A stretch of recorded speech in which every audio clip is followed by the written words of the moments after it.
बहन बनी देवरानी। प्रीति, मम्मी मैं आपको कितनी बार मना कर चुकी हूँ कि मैं जिस घर में किसी को जानती पहचानती नहीं, उस घर में मैं शादी कैसे कर सकती हूँ। मैं तो ससुराल में बिल्कुल अकेली पड़ जाऊंगी। माँ, पर प्रीति बिटिया, एक न एक दिन तो हर लड़की को अपने ससुराल जाना ही पड़ता है, और ये तो हर लड़की के साथ होता है। ससुराल में जाकर एक दूसरे को पहचानना, सबके दिलों में जगह बनाना, सबसे प्यार बांटना, यही तो रीत है। कोमल, प्रीति की बड़ी बहन। मम्मी, अगर इसे ऐसी जगह शादी नहीं करनी जहाँ इसे कोई नहीं जानता ना हो, तो ऐसी जगह तो कर सकती है ना जहाँ ये किसी को जानती हो, कोई इसका साथी हो। प्रीति, अरे कोमल दीदी, अच्छा हुआ आप आ गए। मम्मी को देखो ना, कब से शादी कर ले बोल रही है। जब मैंने बोल दिया कि मुझे अभी शादी नहीं करनी, तो क्यों बार बार मम्मी जिद कर रही है। कोमल, ठीक ही तो कह रही है मम्मी, एक ना एक दिन तो शादी करनी है, तो क्यों ना समय रहते खुशी का काम ठीक ठाक हो जाए। वैसे अगर तुम कहो तो मैं तुम्हें एक सलाह दे सकती हूँ। मेरा इकलौता देवर मोहित अभी नई नई नौकरी पर लगा है, और माँ बाबूजी उसके लिए लड़की देख रहे हैं, पर मोहित को अभी कोई लड़की पसंद नहीं आ रही है। अगर आपकी रजामंदी हो तो मैं प्रीति के लिए अपने देवर से बात करूं। मम्मी, माँ, ये तो बहुत अच्छा रहेगा कोमल बिटिया। अगर तेरे ससुराल वाले इस बात के लिए मान जाते हैं तो तेरे पापा और मुझे तो कोई ऐतराज नहीं। कोमल और प्रीति, तू बता। प्रीति, मुझे क्या पता दीदी, आपको जो ठीक लगे वैसे करो। अच्छा, मैं अभी आती हूँ। प्रीति शर्मा कर अपने कमरे में चली जाती है। प्रीति और कोमल दोनों सगी बहन थी। कोमल की शादी शहर के एक बड़े ऊंचे घराने में हुई थी। कोमल प्रीति की शादी की बात अपने देवर से करती है। सब लोग इस रिश्ते के लिए मान जाते हैं, क्योंकि प्रीति के स्वभाव को सब जानते थे। सबकी रजामंदी से खुशी खुशी रिश्ता तय हो जाता है और प्रीति और मोहित की शादी हो जाती है। प्रीति नई नवेली दुल्हन बनी नए नए सपने संजोए अपने ससुराल आती है। सब कुछ बहुत अच्छे से चल रहा था। दोनों बहनें मिलकर खुशी खुशी घर का काम निपटाती। घर का माहौल बहुत ही शांतिपूर्ण था। पर कहते हैं ना, जहाँ चार बर्तन होते हैं वो कभी न कभी बज ही जाते हैं। कोमल की सास प्रीति के स्वभाव से बहुत खुश थी। एक दिन सास का एकादशी का व्रत था। कोमल थोड़ी देर से सोकर उठी, इसीलिए प्रीति ने सास के लिए फलाहार की कई सारी चीज़ें बना डाली। ये देखकर सास बहुत खुश हुई। सास, प्रीति बहू, मैं तो धन्य हो गई जो तुम जैसी बहू ऊपर वाले ने मुझे दी। मेरी दोनों बहुएं लाखों में एक हैं। वैसे तुमने तो फलाहार कितनी सारी चीज़ें बना डाली, मेरा तो पेट अच्छे से भर गया। प्रीति, माँ जी, आपको फलाहार पसंद आया, यह मेरे लिए बहुत खुशी की बात है। अपनी सास की प्रशंसा की हकदार पहले अकेली कोमल हुआ करती थी, पर अब सास का प्यार बंट गया था। प्रीति की तारीफ सुनकर कोमल को अपनी बहन से थोड़ी ईर्ष्या होने लगी, इसीलिए उसके व्यवहार में बदलाव भी आने लगा था। प्रीति, कोमल दीदी देखना, मैं कढ़ी बना रही थी, पकौड़ों के लिए इतना बेसन काफ़ी रहेगा ना। कोमल, देखो प्रीति, अब तुम मेरी छोटी बहन नहीं हो, तुम मेरी देवरानी हो, इसीलिए घर की जिम्मेदारियां सीख जाओ। अब हर समय मैं तुम्हें थोड़े ही बताती रहूँगी कि क्या सही है और क्या गलत है। खुद भी तो बनाना सीखो, और वैसे भी मुझे बहुत सारे काम हैं। आज से पहले कोमल ने प्रीति से कभी भी ऐसी बात नहीं की थी, पर प्रीति इस बात पर ध्यान नहीं देती। अब तो कोमल अक्सर प्रीति को नीचा दिखाने की भी कोई कसर नहीं छोड़ती थी।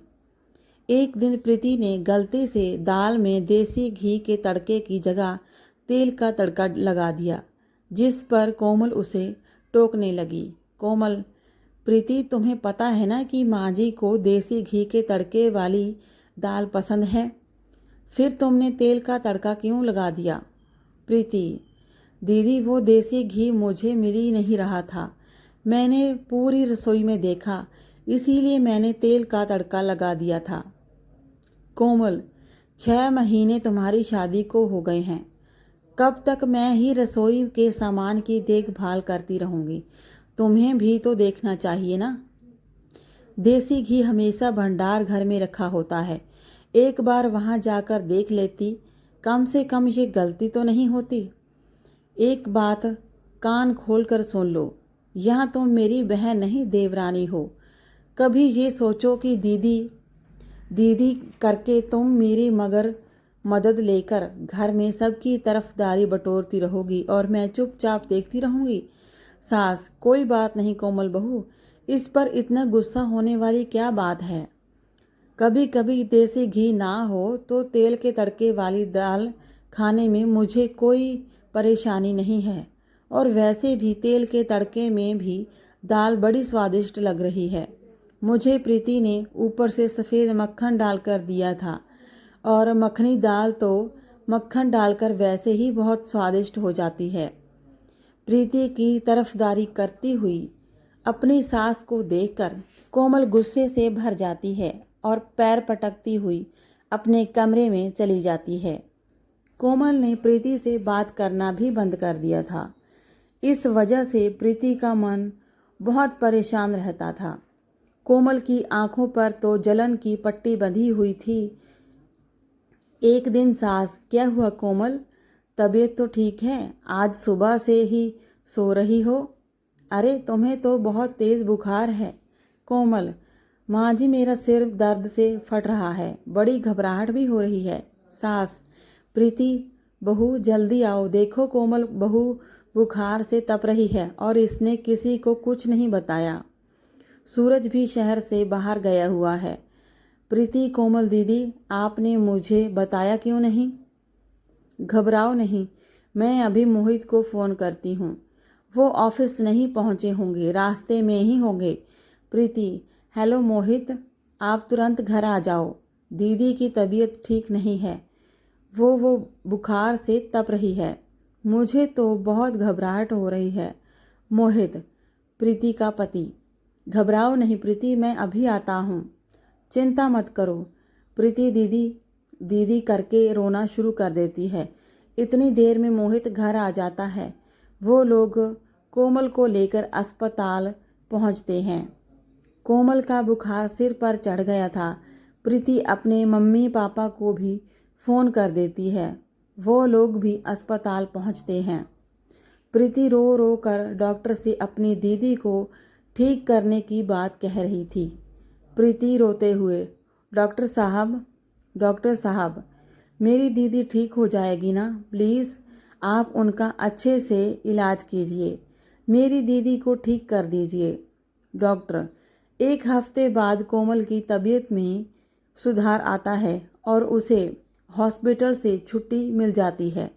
प्रीति ने कोमल की अस्पताल में भी बहुत सेवा की और घर आने के बाद भी उसका बहुत ध्यान रखा। प्रीति अकेले ही घर का सारा काम निपटाती और साथ ही साथ कोमल की भी बहुत देखभाल करती थी। प्रीति की देखभाल से कोमल बहुत जल्दी ठीक हो गई। कोमल भी अपनी बहन प्रीति के सेवा भाव को देख रही थी। कोमल को अपनी गलती का एहसास कराने के लिए एक दिन उसकी सास बोली, सास, प्रीति ने तुम्हारी कितनी सेवा की है बहू, भगवान ऐसी देवरानी सबको दे। अपनी सास के मुंह से ये शब्द सुनकर कोमल की आंखें भर आई। तभी प्रीति बोली, प्रीति देवरानी नहीं बहन हूँ। माँ जी, बहनों में तो ऐसे मनमुटाव चलते ही रहते हैं।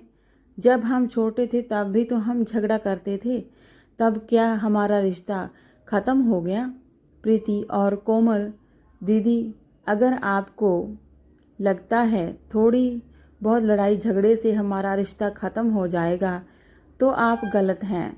मैं आज भी आपकी बहन हूँ, मैं कल भी आपकी बहन थी और आगे भी मैं आपकी बहन ही रहूंगी। देवरानी मुझे कभी मत समझना और ना कभी बोलना। कोमल, प्रीति मेरी प्यारी बहन। प्रीति और कोमल एक दूसरे के गले लग जाती हैं। सास की आंखें भी खुशी से आंसुओं से भर जाती है। अब दो देवरानी जेठानी नहीं बल्कि दो बहनों का मिलन हुआ था। आज की कहानी अच्छी लगी हो तो वीडियो को लाइक और शेयर ज़रूर करें। चैनल को सब्सक्राइब करना ना भूलें। मिलते हैं नई कहानी में। धन्यवाद।